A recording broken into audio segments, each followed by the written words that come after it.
ekonomi Rusia itu persis seperti pemimpinnya, pendek, tidak stabil, dan pura-pura jadi negara adidaya. Tapi sekarang tembok mulai menutup Vladimir Putin. Pemerintah Rusia benar-benar kehabisan uang, dan solusinya adalah kembali putus asa ke taktik ala Soviet, menyita kekayaan dari elitnya sendiri. Harga minyak mentah mendekati titik terendah sejak invasi, dan minyak Rusia dijual diskon besar, sehingga Kremlin kekurangan uang tunai. Karena itu, untuk membiayai anggaran militer 150 miliar dolar, Putin, seperti diktator lain saat krisis, menyita miliaran dari oligarknya sendiri. Para menteri pertahanan dan pejabat tinggi, orang-orang Rusia menyebut ini sebagai awal dari akhir. Itu karena langkah ini didorong oleh ketakutan akan keruntuhan ekonomi tingkat negara yang bisa menyebabkan pengangguran massal dan revolusi. Namun, saat ekonomi negara runtuh, warga menghadapi kehancuran finansial. Keluarga Putin sendiri masih terus memperkaya diri dengan keponakannya baru saja menerima 50 miliar rubel dari uang negara. Sementara itu, setiap warga Rusia yang berani mengkritik perang akan dikirim ke Gulag. Itulah sebabnya banyak aktivis di Rusia sekarang memilih untuk meninggalkan negara tersebut. Putin mengklaim berperang demi melindungi orang Rusia. Mari kita mulai dari awal. Ekonomi Rusia mengalami kekurangan uang tunai parah. Itu masalah besar bagi seseorang seperti Putin karena lebih dari 50% pekerja Rusia sebenarnya dipekerjakan oleh negara. Artinya, jika pemerintah kehabisan uang, banyak orang kehilangan pekerjaan. Dan itu bisa memicu revolusi. Itu bukan yang saya katakan. Itu dikatakan oleh para ekonom Rusia terkemuka yang menyuarakan hal ini secara terbuka saat tinggal di dalam Rusia. Itu adalah risiko besar, jadi dengarkan baik-baik. Tapi jika diinginkan itu bisa dilakukan. Misalnya, sejauh yang kita tahu tentang Arab Saudi, mereka terus-menerus mengatakan bahwa mereka bisa secara signifikan meningkatkan produksi dalam 2 minggu. Misalnya jika India ingin berhenti membeli dari Rusia, mereka bisa melakukannya. Artinya mereka akan menemukan seseorang untuk menawarkan itu. Mungkin harganya tidak akan semurah itu, tapi pada prinsipnya mereka bisa.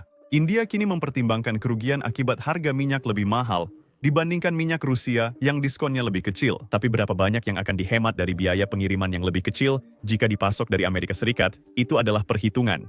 Ini bukan proses yang cepat, tapi itu akan dilakukan. Dan tergantung pada hal ini, kilang milik negara India akan menerima instruksi apakah harus membeli minyak Rusia atau tidak. Ternyata ada kemungkinan mereka akan menerima instruksi untuk tidak membeli. Proses kemudian ke angka yang Anda umumkan di sana, 250 miliar itu juga angka yang salah, mereka juga tidak akan diterima. Namun soal ini menandakan Rusia menghadapi penurunan pendapatan negara yang serius. Anak orang sering berkata, pendapatan negara bukan urusanku. Ini menunjukkan kurangnya pemahaman tentang struktur ekonomi Rusia. Ekonomi Rusia adalah ekonomi negara. Mari kita berikan beberapa angka lagi kepada masyarakat, kalau tidak, orang-orang tidak selalu memahami hal ini. Mari kita mulai dengan fakta sederhana bahwa di Rusia, lebih dari 50% pekerja bekerja untuk negara. Dalam BROZ, Iningran Kuumutuno dalam satu atau lain cara, karena mereka bekerja di lembaga-lembaga tertentu di bidang anggaran, dan pembayaran gaji mereka tergantung pada apakah Kementerian Keuangan memiliki uang atau tidak. Selanjutnya, di Rusia, guru, aparat keamanan, dan personel militer. Selanjutnya, ini adalah mobil profesi yang paling semua di Rusia. Jadi apa yang tidak bergantung pada anggaran? Kasir pemuat barang dan sopir tidak bergantung pada anggaran. Ya, kasir di Piatarochka ya, tapi mereka juga bergantung pada apakah anggaran karyawan mampu datang dan membeli barang di sana. Jika mereka tidak seperti maksud orang-orang dengan profesi umum ini juga tetap menganggur. Selanjutnya, ada topik yang sangat menarik di Rusia. Berapa besar porsi negara dalam perekonomian secara umum? Artinya, berapa besar porsi sektor negara dalam produk domestik bruto Federasi Rusia? Sudah banyak sekali diskusi sengit tentang topik ini selama bertahun-tahun. Orang-orang di Institut Ekonomi Nasional menghitungnya dan mendapatkan 50% dari produk domestik bruto untuk anggaran negara dan sektor negara. Angka yang paling mengerikan diberikan oleh lembaga lain. Tidak lain adalah Kamar Akuntan di bawah Stepashin. Mereka lalu memberi angka 70% atau 50%. Perlu dipahami, jika pendapatan anggaran menurun, ini bukan hanya masalah Kementerian Keuangan, tetapi seluruh perekonomian. Masalah di perekonomian Rusia. Sekarang, penting untuk diingat bahwa ini terjadi pada saat harga minyak sedang turun. Saat rekaman ini dibuat, minyak mentah dijual sekitar $60 per barel. Ini harga terendah atau hampir terendah yang dicapai minyak sejak invasi dimulai. Ini minyak mentah dan minyak Rusia dijual dengan diskon jauh lebih besar dibanding minyak mentah biasa. Rusia adalah negara dengan sanksi terbanyak di dunia. Artinya, negara yang mau mengambil risiko membeli minyak terkena sanksi memerlukan insentif untuk melakukannya. Itu berarti diskon. Berdasarkan data publik, minyak Rusia saat ini diperdagangkan sekitar $54 per barel. Itu berarti ada diskon $6 antara minyak Rusia dan minyak lainnya. Bahkan di beberapa pelabuhan, minyak Rusia dijual jauh lebih murah karena $47 Amerika per barel.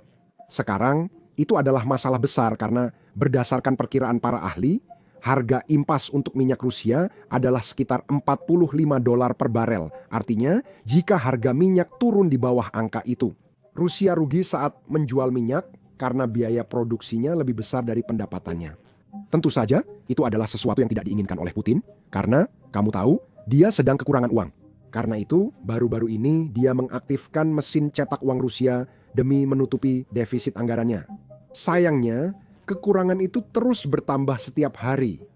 Itu karena Putin diperkirakan akan menghabiskan sekitar $150 miliar pada 2026 untuk militer saja. Jadi jika mencetak uang tidak cukup, dia harus mencari uang dari sumber lain. Karena dia tidak ingin telat membayar orang-orang yang memegang senjata alias para tentaranya. Itulah sebab Putin berbalik melawan teman dan menterinya sendiri. Perhatikan berita-berita dari Rusia dalam beberapa minggu terakhir. Jumlahnya sangat banyak. Dia telah menyita bisnis bernilai miliaran dolar, bisnis holding makanan dari seorang oligarki Rusia. Saya yakin itu akan memberinya banyak arus kas. Dia juga telah mengambil $0,5 miliar rubel dari kepala petugas kepegawaian Kementerian Pertahanan. Dia juga telah menangkap pejabat lain dari Kementerian Pertahanan, kali ini Wakil Menteri Pertahanan, yang tampaknya mencuri $4 miliar dari Putin. Tentu saja, itu masih diduga. Dia juga telah menangkap kepala lembaga penjamin simpanan karena $4 miliar, menangkap kepala daerah lain karena $0,5 miliar rubel lagi, dan menangkap kepala Kementerian Dalam Negeri. Dan terakhir, dia juga telah menangkap kepala organisasinya sendiri. Pionir adalah organisasi yang dia dirikan sendiri. Sekarang, dia menangkap kepala itu karena butuh uang yang dicuri orang-orang ini dari masyarakat Rusia. Seperti yang Anda lihat, jumlah laporan ini sangat banyak dan terus meningkat dalam beberapa minggu terakhir. Tapi sementara dia melakukan ini kepada teman-temannya, keluarganya justru semakin kaya. Keponakan Putin baru saja mendapatkan $50 miliar rubel lagi dari anggaran pemerintah hanya karena dia membela tanah air. Menurutmu, apa yang dilakukan Putin untuk membantu rakyat Rusia? Saat ini rumah tangga Rusia benar-benar kesulitan. Tabungan mereka mencapai level terendah dalam 8 tahun, menurut Bank Sentral Rusia. Kalau mereka sudah mengatakannya terbuka, saya jadi penasaran seburuk apa situasinya sekarang. Perlu diingat, ini terjadi saat inflasi di Rusia sudah tak terkendali selama 3 tahun terakhir. Itu berarti masyarakat Rusia menabung lebih sedikit, tapi di atas itu semua, uang yang mereka tabung nilainya jauh lebih rendah. Namun setiap kali seseorang mengeluhkan semua ini, mengeluhkan perang, kamu tahu yang terjadi. Kalau mau petunjuk, ingat pahlawan Putin adalah Stalin, seorang penata rambut asal Saint Petersburg, Rusia, divonis 5 tahun 2 bulan penjara karena menyebarkan informasi palsu tentang tentara Rusia. Apa informasi palsu itu? Kalian bertanya? Dia membagikan unggahan ke tetangganya tentang tentara Rusia yang mengeksekusi tahanan Ukraina. Di negara normal manapun, ini akan dianggap sebagai kejahatan perang dan tentara itu akan dihukum karenanya. Namun di Rusia, justru pelapor kejahatan perang yang dihukum. Tapi inilah pesan terakhirnya sebelum dia dikirim ke Gulag. Dengarkan baik-baik. Suatu hari keturunan kita mungkin menyebut generasi kita lemah. Bersama kita dengan patuh membiarkan jutaan dari kita dibunuh, lalu kita dengan hati-hati memanjakan para pembunuh itu di usia tua mereka yang nyaman. Anna Alexandrova, 47 tahun penata rambut dari Leningrad, divonis 5 tahun 2 bulan penjara karena menyebar berita palsu soal tentara Rusia. Dia dilaporkan oleh tetangganya. Dia katanya lebih ramah. Katanya dia berteman dengan kami sampai November 2022. Senaun sebenarnya dia jadi letterman sing saya kebijakan presiden sedikit dan negara. Dia sedang bersiap untuk pergi ke Turki dan sedang belajar bahasa Turki. Dia sedang bersiap untuk pergi ke Turki, dia sedang belajar bahasa Turki. Pengadilan menyatakan Alexandrova bersalah menyebarkan informasi palsu tentang militer karena kebencian politik menurut penyelidikan. Anna mempublikasikan postingan anti-perang di akun anonim. Dia mengirimkan berbagai informasi kepada saya. Dia mengirimkan berbagai informasi yang mendiskreditkan angkatan bersenjata Rusia lewat WhatsApp.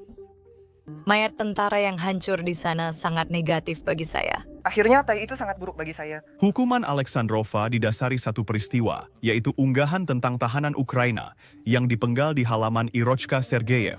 Secara khusus, saluran Radical Z telah mempublikasikan video baru tentang eksekusi brutal terhadap seorang tawanan perang Ukraina. Tepatnya, kekejaman tanpa alasan seperti itulah yang menjadi wajah dunia Rusia. Anna ditangkap pada November 2023. Vonis diumumkan April 2025.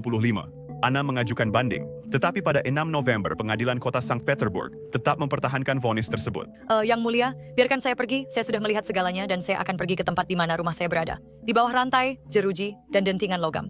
Saya mikir menulis puisi tentang hal lain, tapi di sini tak ada fajar, berada cahaya, atau keberadaan lain. Saya sudah melihat dan mengetahui segalanya. Tubuh dingin yang terbelenggu ini adalah aku. Ngomong-ngomong ya, kalian ingat penyanyi Rusia yang pernah kita bahas beberapa minggu lalu, Diana Longnivo? Dia yang menyanyikan lagu di lapangan Saint Petersburg, menyerukan kejatuhan Putin. Lagu Swan Lake sering diputar orang Rusia saat ada kabar buruk di Uni Soviet. Nah, dia baru saja keluar dari penjara setelah 2 kali di penjara. Pertama kali dia di penjara selama 2 minggu karena melanggar jam malam. Itu undang-undang yang mereka pakai. Begitu dia keluar, polisi sudah menunggunya di depan penjara.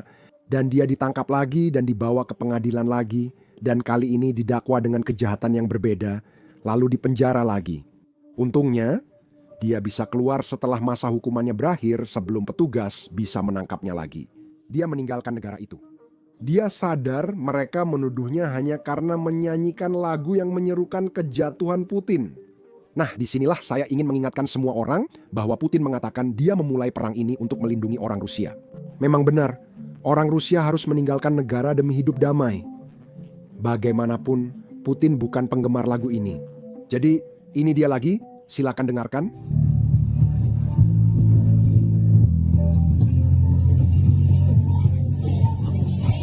Aku tak tidak suka sikap seperti ini. Ini untukku. Aku hanya tidak suka ini. Ini negatif bagiku. Ini untukku.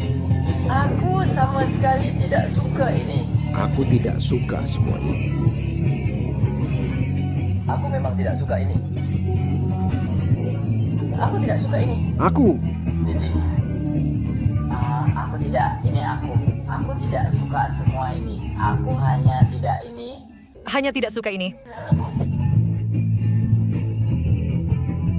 Salah satu masalah membuat video seperti ini adalah kami menampilkan banyak serangan drone meski tak ada manusia atau tentara Rusia yang terluka. YouTube sering mendemonetisasi atau membatasi video kami. Bahkan dalam minggu terakhir, menurut YouTube, 4 video kami telah didemonetisasi. Menampilkan serangan drone atau bahkan rekaman dari garis depan tidak ramah bagi pengiklan. Dan itulah sebabnya video-video tersebut dibatasi. Inilah realitas perang modern yang dihadapi dan diupayakan orang Ukraina demi bertahan hidup. Jadi kami percaya penting untuk meliput semua ini. Dan itulah sebabnya kami meluncurkan platform kami sendiri, Basics Insider. Kami membangunnya dari awal, jadi kami tidak memiliki batasan apapun.